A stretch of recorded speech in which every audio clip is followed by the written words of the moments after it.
Atlet Petikot Record. Please subscribe and like the video.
Vitthal Vitthal Vitthal Vitthal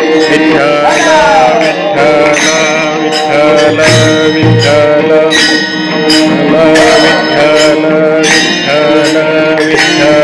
Vitthal Vitthal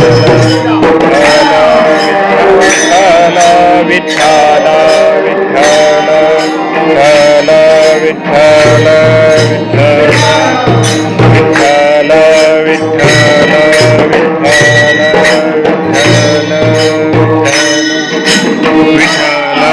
Vitthal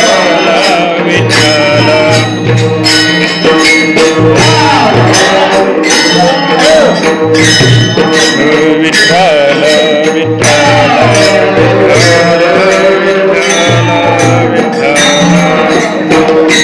बोला पुंडलिकावर त्या विठ्ठल श्री ज्ञानदेव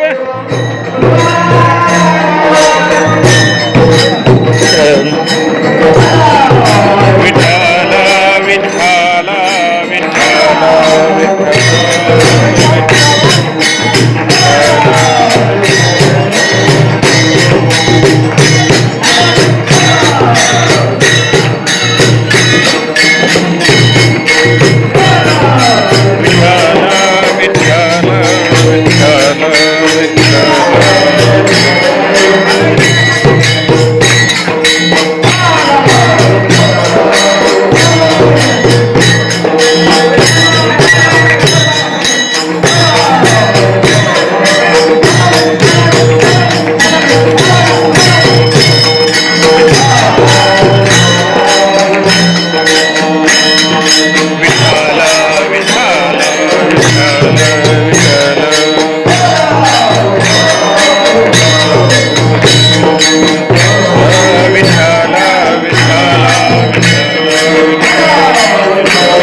वैष्णवांची कीर्ती गायली पुराणी, वैष्णवांची कीर्ती गायली पुराणी, साही 18 जणी चौवेदी, ऐशे कोणी दावा ग्रंथाचे वाचक, कर्मठ धार्मिक पुण्यशील, आदिनाथ शंकर नारद मुनीश्वर, आदिनाथ शंकर नारद मुनीश्वर, सुकाय साथोर अनेक नाही, ऐशे कोणी दावा ग्रंथाचे वाचक, कर्मठ धार्मिक पुण्यशील, तुका म्हणे मुकुटमणी हरिभक्ती, तुका म्हणे मुकुटमणी हरिभक्ती, अनेक विश्रांती आरतिया, ऐसे कोणी दावा ग्रंथाचे वाचक, कर्मठ धार्मिक पुण्यशील, विठाला विठाला विठाला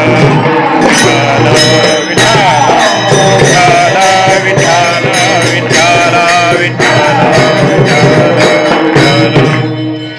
समचरण सरोजम सांद्र नीलांबुदाघ्रम जगननिहित पाणी मंडनम मंडनानां तरुण तुलसीमाला कंधरम कंजनेत्रम सदैधवलहासं विठ्ठलं चिन्तयामि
ओम नमो ज्ञानेश्वरा करुणा करा दया तुमचा अनुग्रह लादलो पावन झालो चराचरी वैष्णवांची कीर्ती गायली पुराणी वैष्णवांची कीर्ती गायली पुराणी साही 18 जणी चौहोवेदी प्रस्तुत आजच्या कीर्तन रूपी सेवेकरिता निवडलेला अभंग महावैष्णव जगदवंदनीय जगद्गुरु वैराग्याचे मूर्तिमंत पुतळे श्री संत तुकाराम महाराज यांचा 4 चरणाचा हरिभक्ती करून श्रेष्ठ पद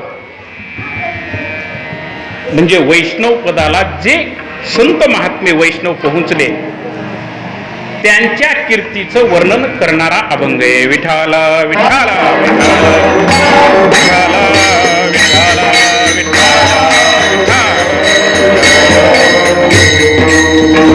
प्रस्तुत अभंगाद्वारे श्री संत तुकोबाराय हरिभक्ती करून वैष्णव पद प्राप्त करणाऱ्या संत महात्म्यांची कीर्ती वर्णन करतात.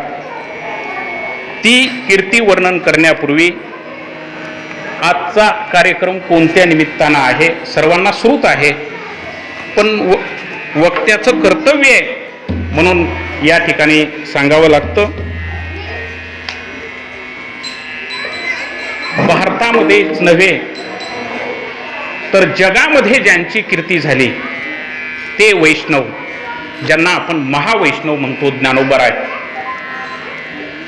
महावैष्णव श्री संत तुकोबाराय या दोघांच्याही पालखीचं महाराज या ठिकाणी प्रस्थान झालेलं आहे.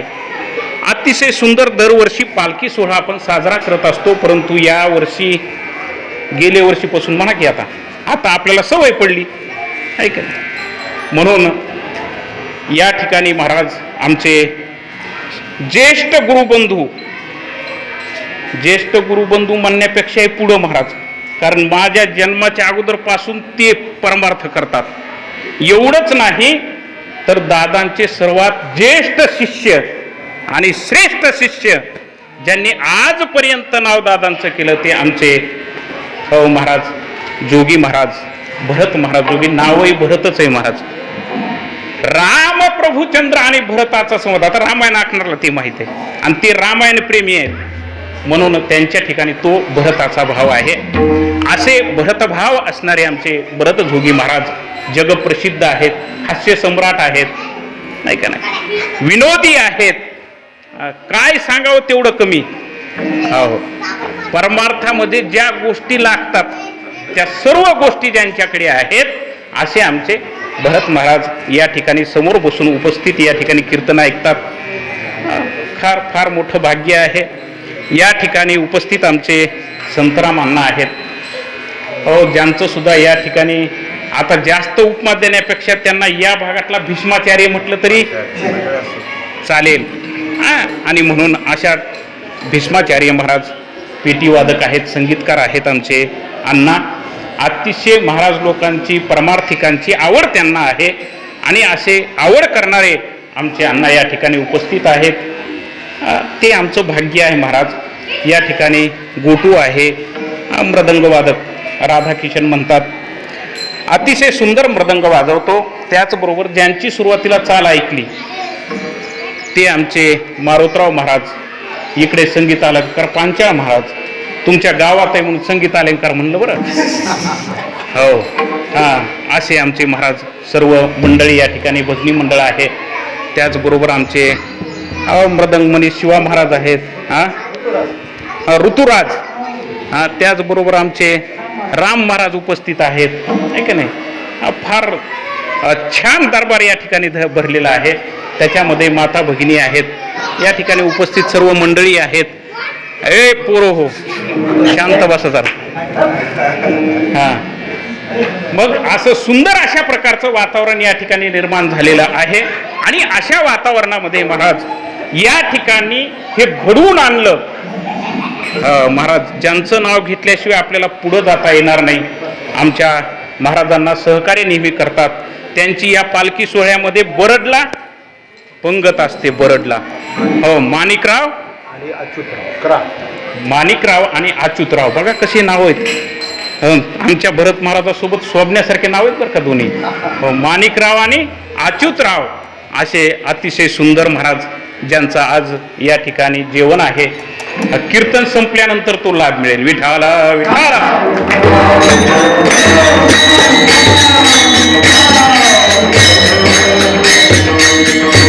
पालखी सोहळ्याच्या निमित्तानं या ठिकाणी कीर्तन सेवा आयोजित केलेली आहे आणि ती सेवा माझ्याकडे आलेली आहे. अण्णांनी फोन केला. अतिशय सज्जन अशा प्रकारचे हे सर्व ग्रस्त आहेत. माणिकराव असोत, अच्युतराव असोत, आमचे अण्णा असोत, भरत महाराज सज्जन ग्रस्त आहेत. सज्जन का म्हटलं, मी अलीकडे सज्जनाची व्याख्या बदलून टाकली. बाबा जे माझी तारीख घातात त्यांना मी सज्जन म्हणतो. विठाला विठाला.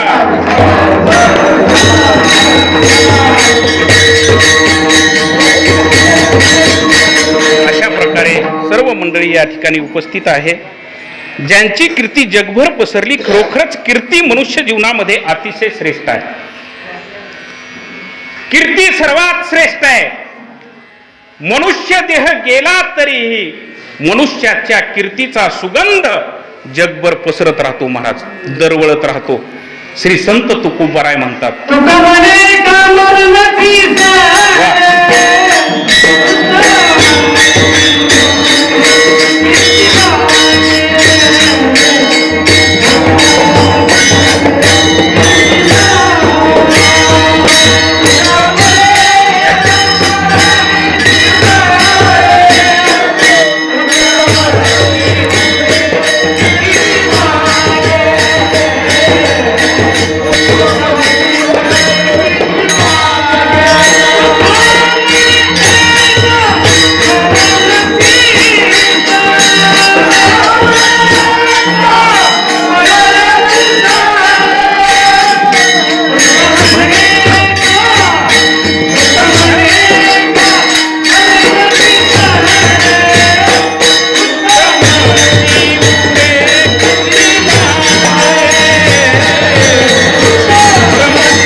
तुका म्हणे एका मरणेची सरे, उत्तमची उरे कीर्ती मागे.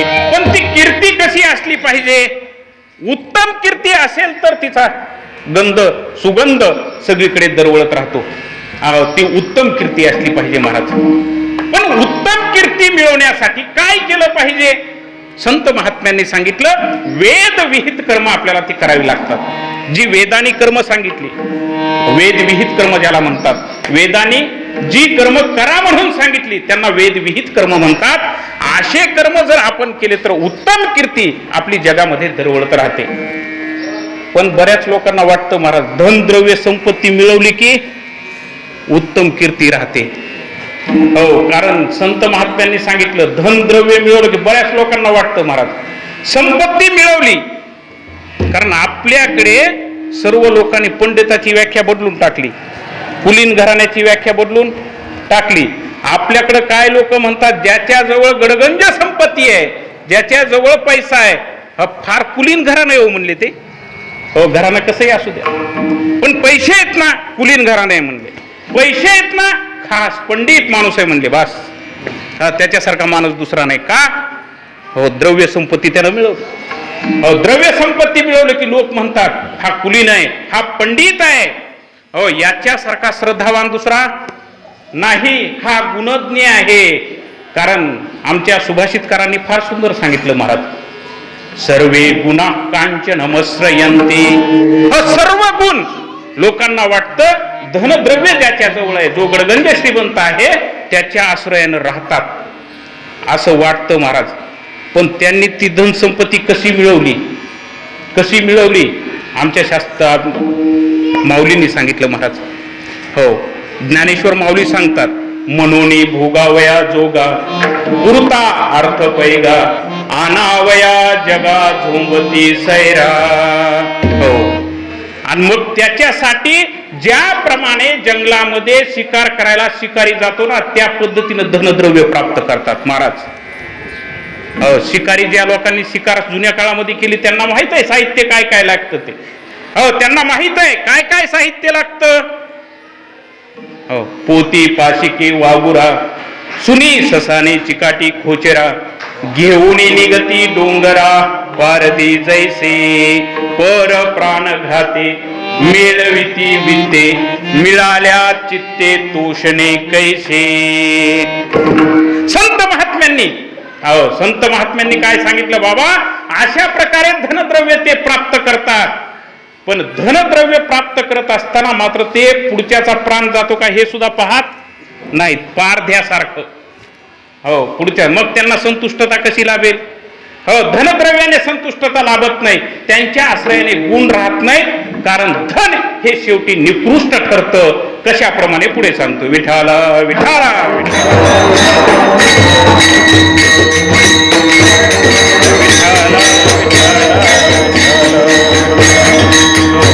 धनद्रव्य निकृष्ट ठरतं. साधं उदाहरण कालचं घ्या. हो, कोरोना आला आणि माणसाने म्हणायला सुरुवात केली, डॉक्टर साहेब कितीही धन घ्या पण आमचं शरीर वाचवा. हो, कारण शरीर पुन्हा मिळतंय का? एकदा गेलं की पुन्हा शरीर मिळत नाही. शरीर मिळतं पण कशाचं मिळेल याची गॅरंटी नाही, माणसाचंच मिळेल हे सांगता येत नाही. सगळ्या गोष्टी पुन्हा मिळतात. पुनर्बंधू पुनर्मित्रम पुनर्भार्या पुनर्मही एतत् सर्वं पुनर्लभ्यम न शरीर पुनः पुनः. पुन्हा पुन्हा शरीर मिळत नाही.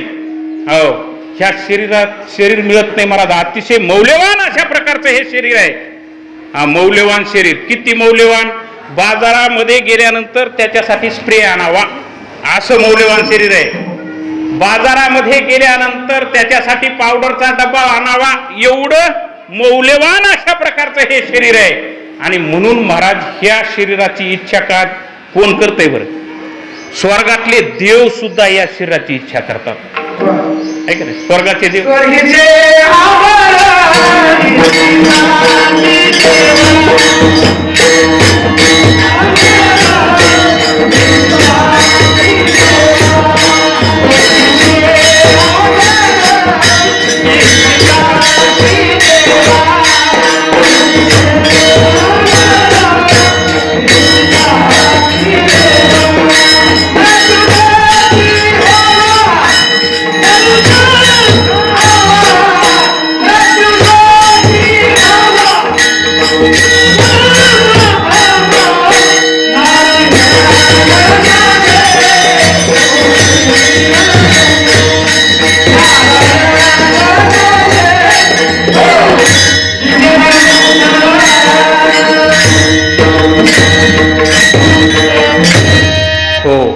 पांचाळ महाराजांनी दिलं प्रमाण. स्वर्गीचे अमर इच्छिता ती पाहे मृत्यू लोकी व्हावा जन्म आम्हा.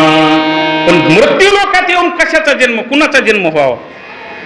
गाढवाचा व्हावा, मांजरचा व्हावा, पण या देहाची इच्छा करतात महाराज. इहलोकी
इहलोकीचा हा देह देव इच्छिता ती पाही.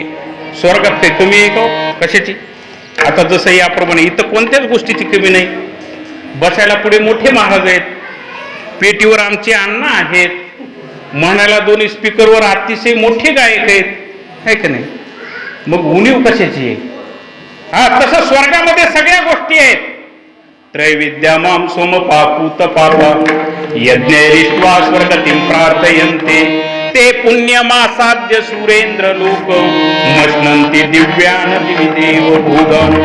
दिव्य भोग भोगायला आहेत, जेथ अमृत वहे सिंहासन ऐरावता सारिके वाहन राजधानी भुवन अमरावती. हा, सगळे महाराज त्या ठिकाणी स्वर्गात कसल्याच प्रकारची कमतर नाही. कल्पतरूचे बगीचे स्वर्गात आहेत. आणि मग त्या ठिकाणचं सोडायचं सगळं आणि या देहाची इच्छा करायची. एवढा मौल्यवान देह आहे, म्हणजे धनापेक्षा सर्वश्रेष्ठ देह आहे का नाही? मौल्यवान आहे. मग असा मौल्यवान देह दुर्धर आजार झाला. कोरोनाची दुसरी स्टेप माहित आहे ना? कोरोनाची दुसरी स्टेप ते नवीन निघालंय का आता, म्युकर मायकोसिस आहे का नाही? कोरोनाची दुसरी स्टेप. मग त्यावेळेस मात्र डॉक्टरला लोक म्हणतात पैसे जाऊ द्या, एखादा अवयव गेला तर जाऊ द्या, पण जीव वाचवा हो माझा. देहापेक्षाही श्रेष्ठता जीवाला म्हणजे प्राणाला आहे. विठ्ठला विठ्ठला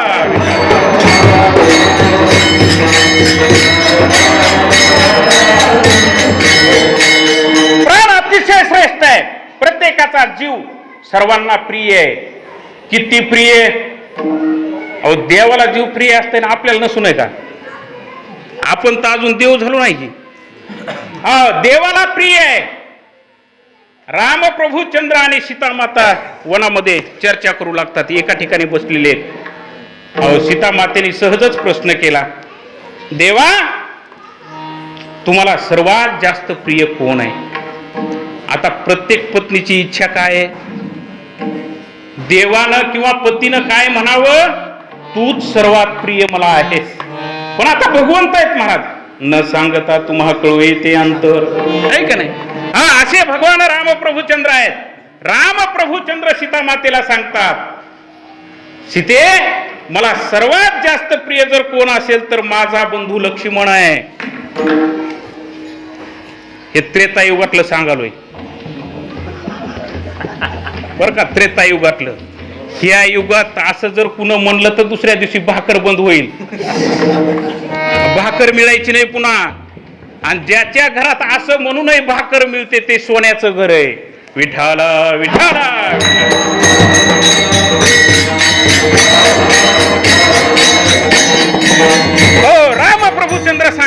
सीते मला सर्वात जास्त प्रिय लक्ष्मण आहे. त्यांनी सांगितलं अजून सीतामातेची इच्छा काय आहे? सीतामाता म्हणतात अजून कोण प्रिय आहे? त्यांनी सांगितलं अजून मला प्रिय सर्वात जास्त माझा भक्त आहे. त्याच्याही पेक्षा प्रिय कोण आहे? त्याच्याही पेक्षा प्रिय मला गाय आहे, गोमाता आहे. त्याच्याही पेक्षा प्रिय ब्राह्मणांनी दिलेलं वचन मला सर्वात प्रिय आहे. आणि मग मात्र सीतामाता शेवटी म्हणतात त्याच्याही पेक्षा प्रिय तुम्हाला काय आहे? ते म्हणतात त्याच्याही पेक्षा प्रिय मला प्राण आहे. कशापेक्षा? त्याच्याही पेक्षा प्रिय मला प्राण आहे. पण इतका प्रिय प्राण महाराज देवाला असतो, आपल्याला असावाच. इतका प्रिय प्राण पण जगामध्ये अपकीर्ती झाली, कुणाची होऊ नये, कुणाची होऊ नये. पण एखाद्याचं काळं तोंड झालं आणि लोकांना दाखवायच्या लायकीचं राहिलं नाही, मग मात्र तो म्हणतो तो प्राण गेला तरी हरकत नाही, पण आता मी जगू शकत नाही. म्हणजे माणसाला प्राणापेक्षाही प्रिय माणसाची कीर्ती आहे. विठाला विठाला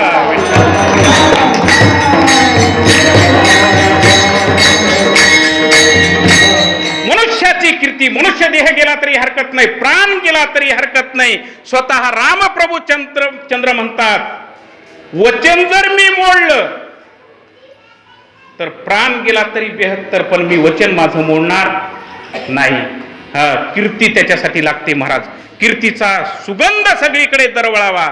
मनुष्य देह जाणार आहे, मनुष्य देह गेल्यानंतर सुद्धा त्याची उत्तम कीर्ती जगामध्ये राहावी असं प्रत्येकाला वाटतं. आणि जे आपल्या मनामध्ये आहे, जशी कीर्ती आपल्याला असावी वाटते तशी कीर्ती आमच्या वैष्णवांनी केलेली आहे. श्री संत तुकोबाराय सांगतात अभंगाच्या पहिल्या चरणात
वैष्णवांची कीर्ती गायली पुराणी, साही 18 जणी चौवेदी.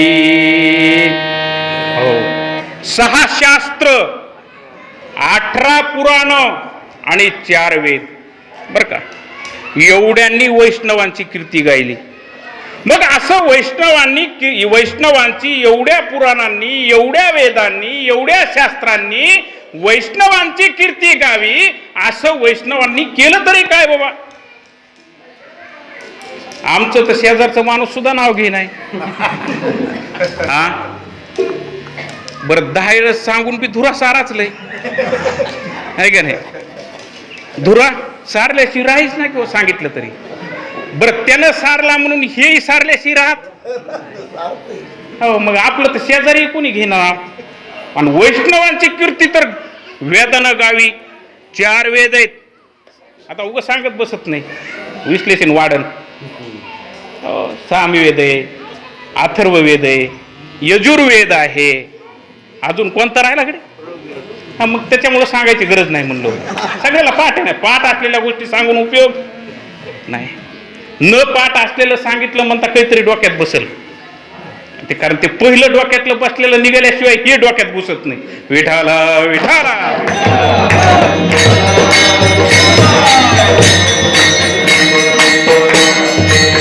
शास्त्र 4 वेद आणि 18 पुराण वैष्णवांची कीर्ती गातात. काय केलं वैष्णवांनी महाराज. वैष्णव कुणाला म्हणतात, ज्याच्या योगाने त्यांची कीर्ती एवढी पसरली. त्याचं एकच कारण आहे महाराज, भगवंतानी त्यांच्यामध्ये जर, त्यांच्या भक्तीमध्ये जर कोणी आड आलं तर मग मात्र ते त्याचा मुलाहिजा बाळगीत नाहीत. एक क्षण सुद्धा भगवंताच्या चरणावरून आपलं लक्ष ते विचलित करत नाहीत. आपलं भगवंताच्या चरणावर लक्ष जाजे तरच गुलाबजामुन पुढे दिसतात. अलीकडेच गुलाबजामुन आहेत. त्याच्यामुळं लक्ष पायापर्यंत भगवंताच्या चरणापर्यंत जात नाही. भागवतामध्ये सांगितलं वैष्णवाग्रणी कुणाला म्हणतात. वैष्णवाग्रणी फार मोठा श्लोक आहे, पण उगं म्हणून दाखवतो सहज. आता मोठे माणसं बसल्या ते भानगडीच आहे तो आहे का नाही. पुढं काहीतरी शास्त्रातलं सांगितलं म्हणतात, ते म्हणतील बा बरं झालं हे जरा बरं झालंय हे आहे का नाही. म्हणजे पुन्हा तारीख घेण्याच्या लायकीचं झालंय. विठाला विठाला.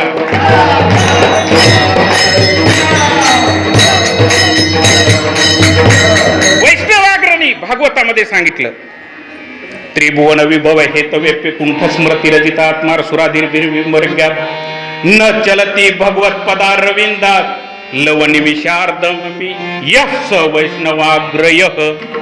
वैष्णवाग्रणी त्याला म्हणतात. कुणाला त्याला म्हणावं तुम्हाला त्रैलोक्याचं राज्य देतो, एक क्षण भगवंताच्या पायावरून लक्ष विचलित कर असं म्हटल्यानंतर जो त्रैलोक्याच्या साम्राज्याला लाथ मारतो पण एक क्षण सुद्धा भगवंताच्या चरणाजवळून पाय बाजू आपलं लक्ष विचलित करीत नाही, त्याला म्हणतात वैष्णव. विठाला विठाला.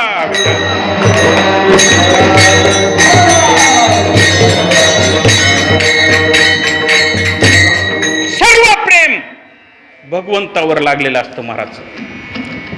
श्री संत तुकोबरायांनी एवढ्या मोठ्या श्लोकाचा अर्थ थोडक्यात सांगितला. हो थोडक्यात सांगितला. वैष्णव तो जया अवघी देवावरी माया.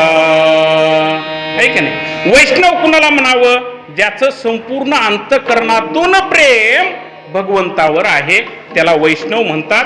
हे वैष्णवाचं अंतरंग लक्षण आहे. आता वैष्णवाला बाह्य रंग लक्षण काय आहेत वैष्णवाची, बहिरंग लक्षणं कोणती आहेत, ज्याच्या गणे वैष्णवाला ओळखता यावं. आमच्या महाराजांसारखा टिळा लावला त्याला वैष्णव म्हणतात. हो टिळा ज्याच्या कपाळाला आहे. हो आमच्या संत महात्म्यांनी सांगितलं 12 ठिकाणी टिळा. एकादशीचं व्रत, एकादशी व्रत येचे भक्ती भावेन कुर्वन्ते भक्तिभर गायंती मम नामानी यस वैष्णवाग्रह. हो वैष्णवाग्रणी कुणाला म्हणता, वैष्णव कुणाला म्हणावं, एकादशीचं व्रत. हो आणि सतत मुखाने नामोच्चार, सतत मुखाने नामोच्चार हे वैष्णवाचे बहिरंग लक्षण आहेत. मग हे सर्व वेदविहित कर्म आमच्या वैष्णवांनी केले म्हणून त्यांची कीर्ती जगभरात आहे. विठाला विठाला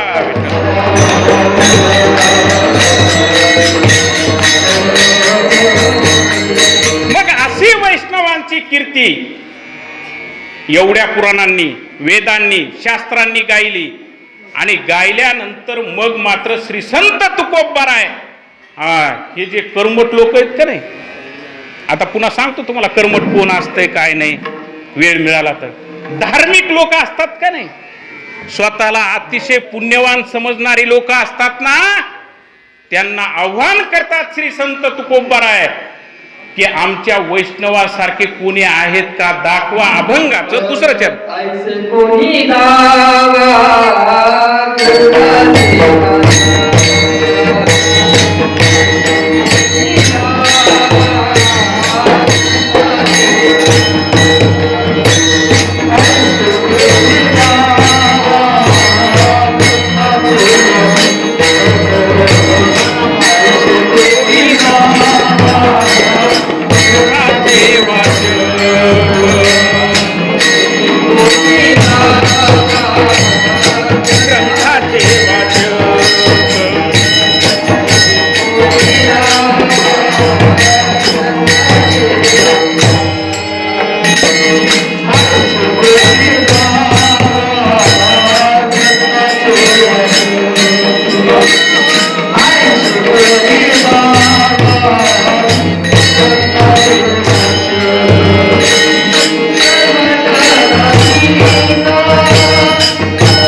सुंदर म्हणलं बा, मला वाटलं उग शोभेचं फुलच आहे की.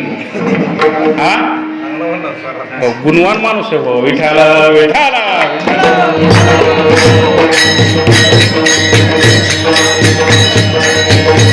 नाही, आम्ही आमच्यासारखा माणूस आता ज्याला भजन ज्यानं शिकलं नाही जास्त, असा हरीला उभं राहिल्यास अवघडच आहे. शोभेचं फुल नाही तर काय ते, देवावर बी वाहायना ना, उड बी म्हणाय. अवघडच आहे की खेळ. पण महाराज मस्त. ऐसे कोणी दावा ग्रंथाचे वाचक, कर्मठ धार्मिक पुण्यशील. श्री संत तुकोबाराय तुम्हाला आम्हाला आव्हान करतात, कर्मठ लोकांना आव्हान करतात, धार्मिक लोकांना आव्हान करतात की बाबा आमच्या वैष्णवासारखे कोणी दाखवा बरं असले तर. वाचणारे भरपूर आहेत है की नाही, वाचणारे भरपूर आहेत. वाचणाऱ्या शब्दाचा एक दोन अर्थ होते. हा, एक पुस्तक वाचणारे आणि एक नदीतून समजा तरुण जाणारे, हा असे वाचणारे. मरू लागलं ना वाचलं, हा नाही म्हणजे वाचलं, दोनदा तीनदा वाचले म्हणले आतापासून, हे वाचणारा माणूस दिसला नाही. हो, आणि ग्रंथ वाचणारे, ग्रंथाला वाचवतात त्यांना ग्रंथ वाचणारे म्हणावं. ग्रंथ वाचतात त्याला वाचणारे म्हणू नये. ग्रंथ वाचतात रोज माणसं, पण ग्रंथाला वाचवणारे पाहिजेत नाही का. ग्रंथाला जे वाचवतात, मग असे वाचक दाखवा आमच्या वैष्णवासारखे. हो, कोणी कर्मठ आहेत, किती कर्मठ हो. तुकाराम महाराजाच्या काळात सुद्धा त्यांच्या नशिबाला एक कर्मठ ब्राह्मण होताच की. हा, रामेश्वर भट्टासारखा कर्मठ, किती कर्मठ. कर्मकांड तरी जाणे मुखोद्गत पुराणे, ज्योतिष तो म्हणे तैसेची होय. त्यानं सांगावं उद्या असं घडणार आहे आणि ते घडायचं. सर्व पुराण पाठ होते महाराज त्याला, असा कर्मठ ब्राह्मण. आणि त्या रामेश्वर भट्टाचा पूर्वज होता महाराज, ज्याच्या कर्माचं त्या कर्मठपणाचं खंडन करण्यासाठी आद्य गुरु शंकराचार्यांना अवतार घ्यावा लागला. विठाला विठाला.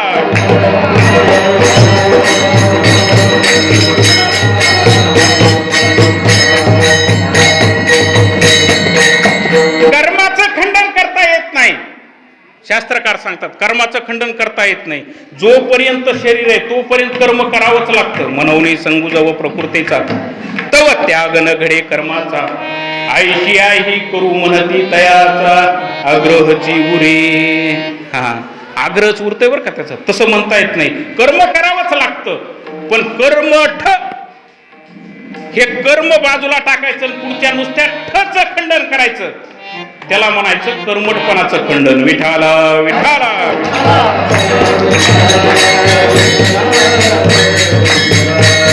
हो, रामेश्वर भट्टाचा पूर्वज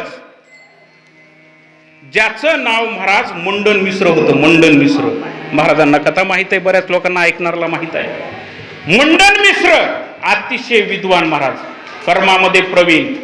मंडन मिश्रासारखा विद्वान त्या काळात कुठंच नव्हता. किती विद्वान असेल बरं ते. होय महाराज. बस बस बस बस, आता काय बघायचं काम, उगच कीर्तन करायला आलो मी तर. विठाला विठाला विठाला.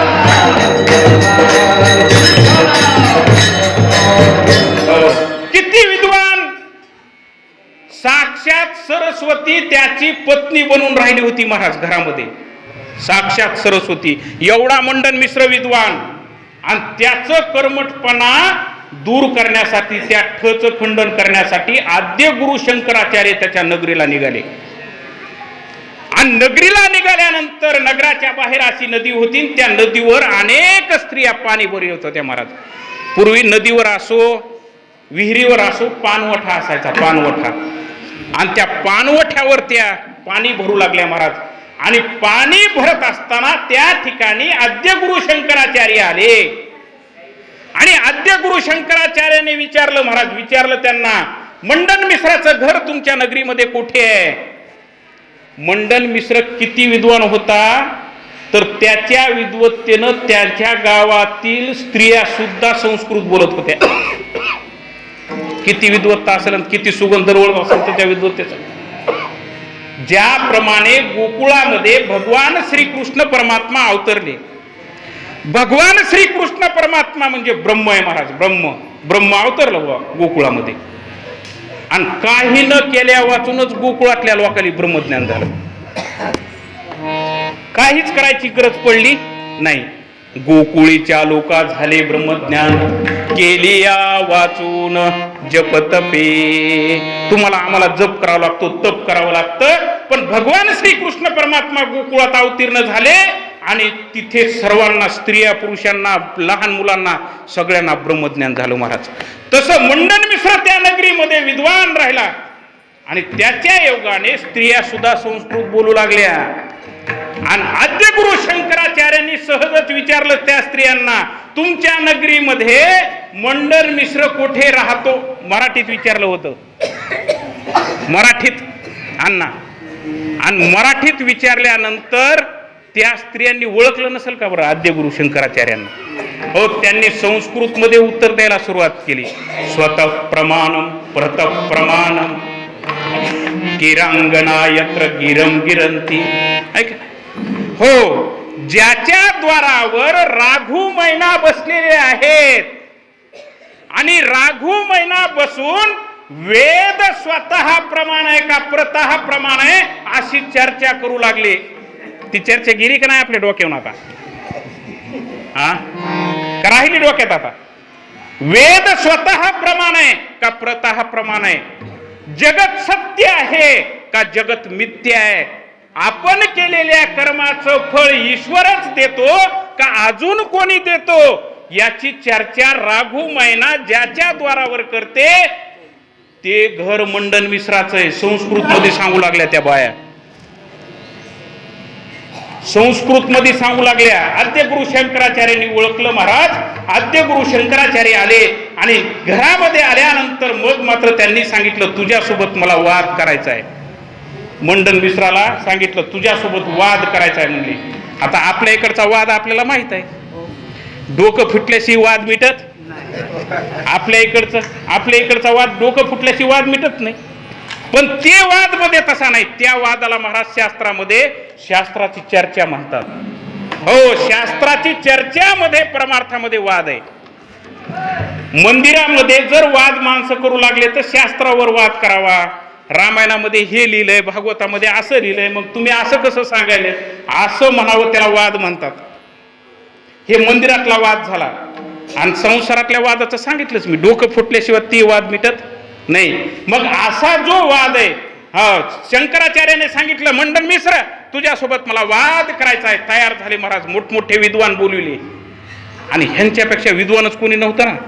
म्हणले आता निवाडा तरी कसा करावा, कसा करावा निवाडा. साक्षात सरस्वती होती की महाराज? हो, सरस्वतीवर ते काम सोपवून दिलं महाराज. आणि काम सोपवल्यानंतर या दोघांमध्ये चर्चा सुरू झाली. अनेक वर्ष चर्चा चालू होती. पण सरस्वतीला एक प्रश्न पडला होता. सरस्वती ज्यांच्या घरामध्ये नांदू लागली ते मंडन मिश्र सरस्वतीचे पती होते. आणि आद्य गुरु शंकराचार्य हे महादेवांचे अवतार असल्यामुळे सरस्वतीचे पिता होते. बाईला धर्मसंकटच आहे की, तुझा बाप चांगला आहे का नवरा चांगला आहे विचारल्यास आहे की नाही. बाप हरला म्हणावं का नवरा हरला म्हणावं, अडचणच आहे की स्त्रियांना. आपण सहज काही बोलू शकतो. पण आमच्या सरस्वती मातेने विचार केला, काय करावं म्हणल्या. पतीला हरलं म्हणावं का बापाला हरलं म्हणावं, काहीच करता येईना. शेवटी सरस्वती आहे, त्यांनी निर्णय केला, 2 फुलाच्या माळा आणा म्हणले आणि दोघांच्या गळ्यात टाकून द्या. जे हरलं त्याच्या गळ्यातली माळ सुकल म्हणले. विठाला विठाला.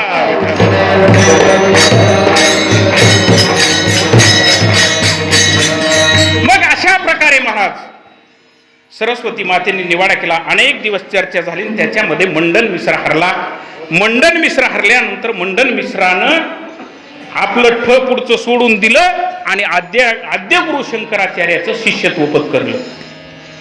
मग असे कर्मठ लोक पूर्वी होऊन गेले. त्या कर्मठांना प्रश्न श्री संत तुकोबारांनी सांगितला. तसे जे धार्मिक पूर्वी होऊन गेले त्या धार्मिकाला प्रश्न विचारला आणि अतिशय पुण्यवान होऊन गेलेले. किती पुण्यवान हो. कोण पुण्य त्यांचा होईन सेवक, जीही द्वंद्वाधिक दुराविले. कुणाला पुण्यवान म्हणतात?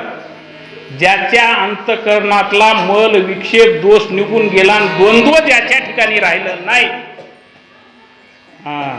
त्याला 2 माणसामध्ये फरक सुद्धा कळत नाही, त्याला म्हणतात महाराज. मग अशा प्रकारे आद्य गुरु शंकराचार्यांनी हे काम केलं. मग श्री संत तुकोबाराय म्हणतात, बाबा असे वैष्णव या ठिकाणी होऊन गेलेले आहेत. आणि मग अशा वैष्णवामध्ये सर्वात श्रेष्ठ वैष्णव कोण कोण आहेत सांगतात अभंगाच्या 3ऱ्या चरणामध्ये. वा.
आदिनाथ शंकर नारद मुनीश्वर, सुकाईसा थोर अनेक नाही. श्री संत तुकोबाराय सांगू लागले, असे वैष्णवामध्ये ज्यांची चराचरामध्ये कीर्ती आहे. चराचरामध्ये कीर्ती म्हणजे चर म्हणजे हलणारे सजीव सृष्टी आणि अचर म्हणजे न हलणारे निर्जीव सृष्टी. दोन्हीवर ज्यांची सत्ता आहे त्यांची कीर्ती जगभरात होते. आणि अशी कीर्ती करणारे आहेत म्हणून पालखी सोहळा उगा निघते का? ज्ञानेश्वर महाराजांचा पालखी सोहळा आहे, श्री संत तुकोबरायांचा पालखी सोहळा आहे. नुसत्या सजीव सृष्टीवर त्यांची जर सत्ता असती तर त्यांचा सोहळा निघाला नसता. पण त्यांची सत्ता महाराज चराचरामध्ये. हो, उभारिला ध्वज तिन्ही लोकावरी, ऐशी चराचरी कीर्ती त्यांची. कशी कीर्ती? चालविली जड भिंती, हरली चांगयाची भ्रांती, मोक्ष मार्गीचा सांगाती ज्ञानोबा माझा. चालविली जड भिंती, जड भिंत चालविली, ही अचरावरली सत्ता आहे. आणि हरली चांगयाची भ्रांती, हे चरावरली सत्ता आहे. विठाला विठाला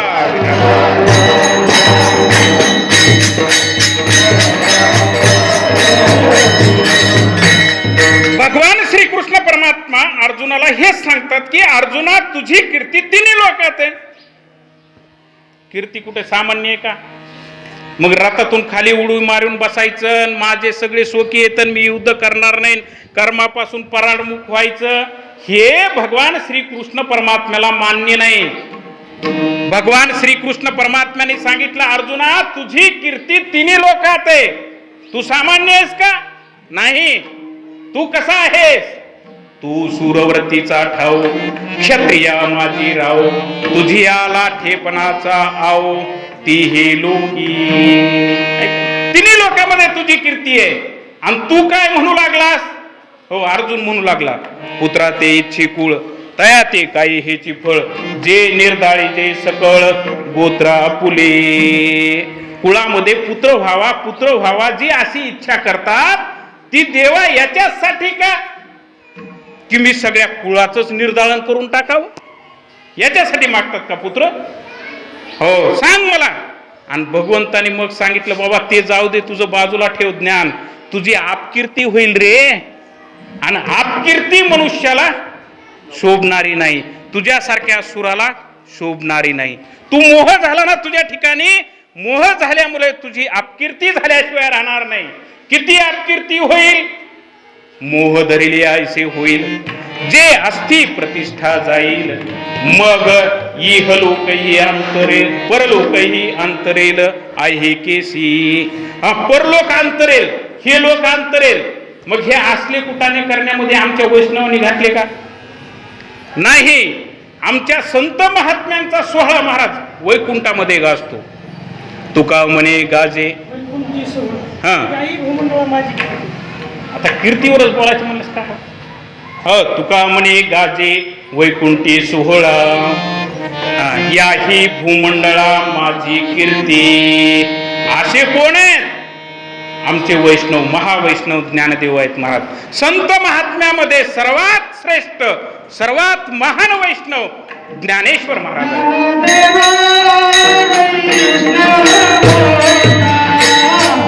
ज्ञानदेव.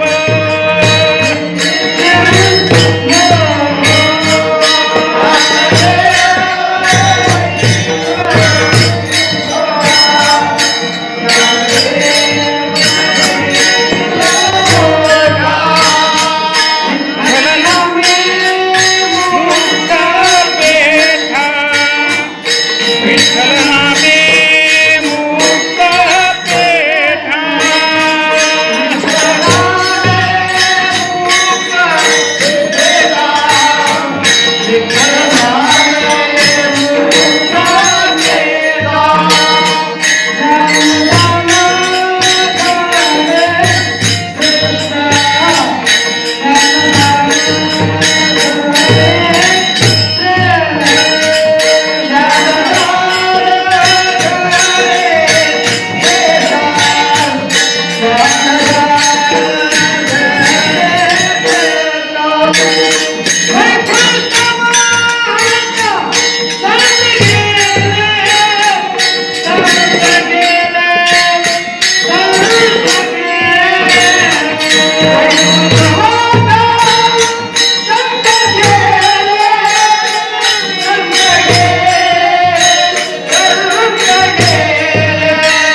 महादेव वैष्णव मोठा, महान वैष्णव अशा प्रकारचे ज्ञानेश्वर महाराज आहेत.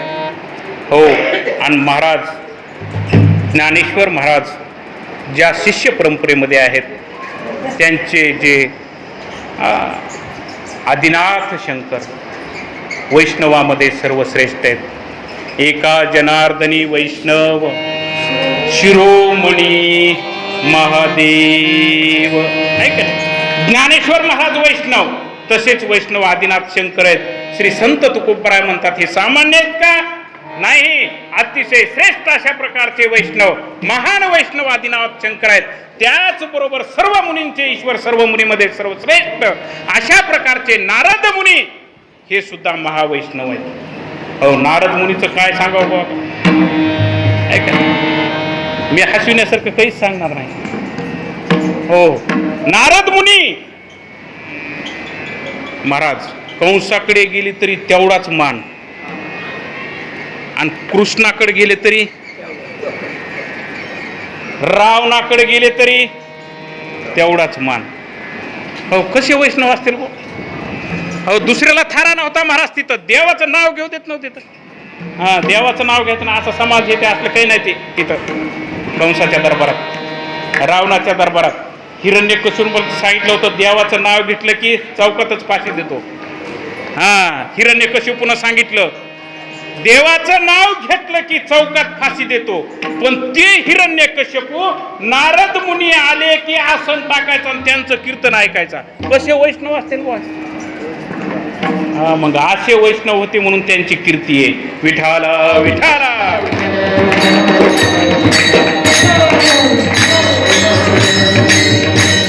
हो, नारद मुनी सर्वश्रेष्ठ आणि वैष्णवामध्ये अग्रगण्य महाराज शुकाचार्य महाराजांचं काय वर्णन करावं. हा, भागवतासारख्या महान ग्रंथाचा ज्यांनी प्रचार प्रसार केला, तुमच्या आमच्यामध्ये ते रुजविलं. नवे नवे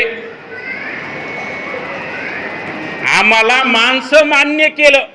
पुन्हा शुकाचार्यानं, देव मान्य नाही बरं का अजून, माणसांनी मानावं एवढी आमची कीर्ती शुकाचार्यांच्या प्रचारामुळे झाली. ऐक ना, देव मानताय का ना, आता बघू पुढच्या पुढे ते लय लांब राहिले का अजून. हा, हो, माणसं तर मानालीत की सध्या ना. आपल्या इकडं म्हण आहे शितावून भाताची परीक्षा असते म्हणून. शितावून भाताची परीक्षा करायची. माणसं मानू लागले की देव आपोआपच मानते. विठाला विठाला.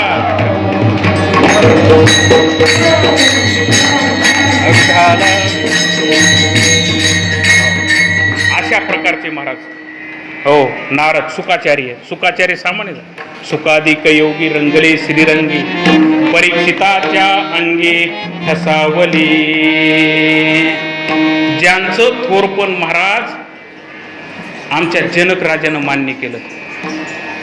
जनक साधा माणूस होता का? साधा राजा होता का जनक? नाही नाही, विधेयी महात्मा जनक. असा जनक त्यांनी मान्य केलं. शुकाचार्य खरोखर श्रेष्ठ आहेत. कारण जनकाच्या घरी रोज परमार्थिक चर्चा होत होती. सगळं कुटुंब बसायचं, सगळ्यांनी मिळून चर्चा करायची, परमार्थिक धार्मिक चर्चा करायची. आपल्यासारखा गबाळा कारभार नव्हता. नाही, कीर्तन करून गेलं तरी पुन्हा मग तिकडं आहेच की घरचं आपलं, आहे का. पण त्यांचं तसं नव्हतं महाराज. रात्रीचं जेवण झालं की सगळ्यांनी चर्चा करायची बसून.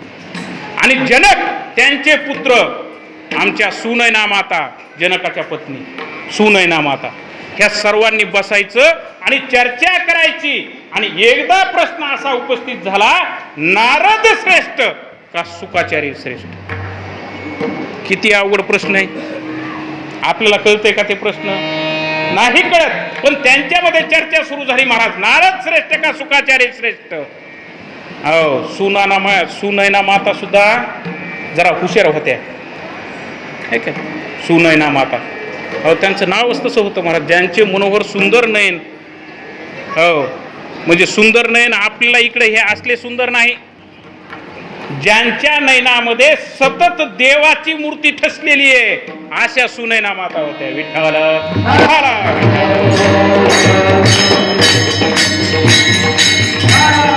आणि देवाच्या रूपाने त्यांचे नयन सुंदर झाले होते म्हणून त्यांचं नाव सुनैना ठेवलं होतं.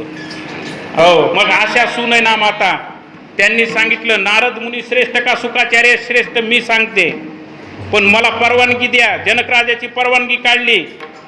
त्यांनी सांगितलं काही हरकत नाही, आम्हाला श्रेष्ठत्वाशी मतलब आहे, कोण श्रेष्ठ हे आम्हाला कळलं पाहिजे. आणि मग मात्र महाराज सुनैना माता मधल्या घरामध्ये गेलेले आहेत. अतिशय सुंदर अशा प्रकारची साडी नेसलेली आहे, सुंदर अशा प्रकारचे अलंकार घातलेले आहेत, अलंकारित कपडे घातलेले आहेत. बाहेर मात्र एक पलंग सजवलेला आहे आणि त्या पलंगावर एका बाजूला नारद मुनी आणि एका बाजूला शुकाचार्यांना बसवलेलं आहे. अलंकार घालून आल्या महाराज सुनैना माता, आधीच मनोहर दिसायला आणि त्याच्यात अजून श्रेष्ठता, अलंकार परिधान करून सुंदर अशा सुनैना माता आल्या आणि अचानकच येऊन दोघांच्या मध्ये बसल्या. दोघांच्या मध्ये बसल्या बरोबर नारद मुनी बाजूला सरकले आणि शुकाचार्यांना पत्ताही नाही. सुनैना येऊन माता बसल्या का अजून कोणी येऊन बसलं का कोण बसलं काही नाही, कारण त्यांचं कसं होतं, असो ऐसा कुठे आठवची नाही, देहीच विदेही भोगू दशा सहज मी आंधळा गा निज निराकार पंथी वृत्ती ही निवृत्ती झाली जनन दिसे तेथे नकळे दिवस की राती अखंड लागली से ज्योती. कशी भावना असेल शुकाचार्यांची. सुनैना माता उठल्या आणि सर्व परिवाराला सांगितलं, नारद आणि शुकाचार्यामध्ये शुकाचार्यासारखे श्रेष्ठ दुसरं कोणी नाही, नारदापेक्षाही शुकाचार्य श्रेष्ठ आहेत. म्हणून श्री संत तुकोबराय म्हणतात, सुका ऐसा थोर आणिक नाही, सुका ऐसा थोर.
आदिनाथ शंकर नारद मुनीश्वर सुका ऐसा थोर अनिक नाही.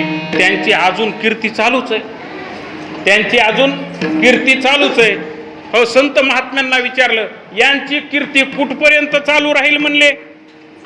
त्यांनी सांगितलं, जोवरी चंद्र सूर्युगा तो वरी कीर्ती घट स्थिरू. जोपर्यंत चंद्र सूर्य आहे तोपर्यंत त्यांची कीर्ती अशीच राहणार. मग श्री संत तुकोबरायांना सांगितलं, आम्हाला तशी कीर्ती करावं वाटाली हो म्हणले. हो, आम्हाला असं बसून राहावं वाटत नाही म्हणले. आता हो, आमचं वय झालं म्हणले, आता वर जायचं, तर आम्हाला आता बसून राहावं वाटत ना, आमची कीर्ती तशी व्हावी. या वैष्णवांनी कशा प्रकारे कीर्ती प्राप्त करून घेतली म्हणले, कशानं कीर्ती तरी एवढी त्यांची कस काय झाली, यांची कीर्ती होण्याचं कारण काय, असं श्री संत तुकोबरायांना सांगितलं.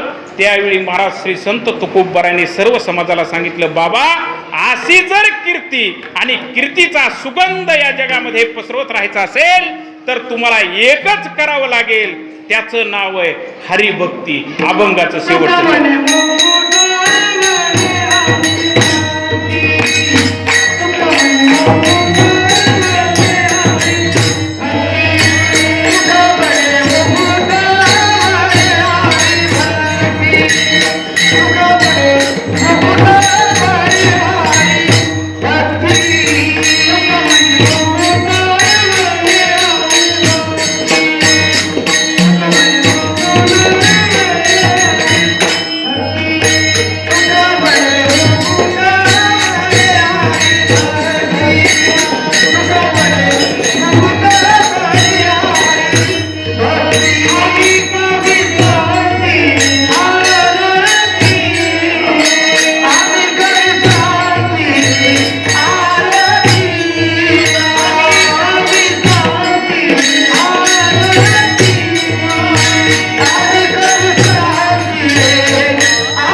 कुमारी